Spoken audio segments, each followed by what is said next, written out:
बाज़ लोगों से, अक्सर लोगों से बैड स्मेल आती है।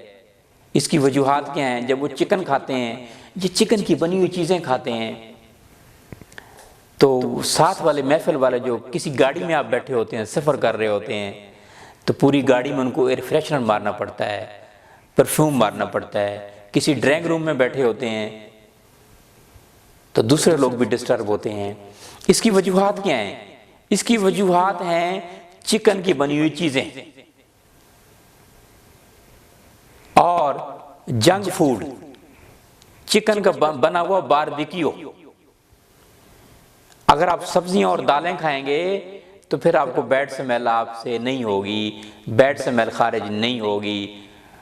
और ताज़ा जूसेस का इस्तेमाल करेंगे। बैड स्मेल ख़त्म करने के लिए बहुत ही बेहतरीन इलाज है कि आप फौरी तौर पे ताज़ा जूसेस का इस्तेमाल करें।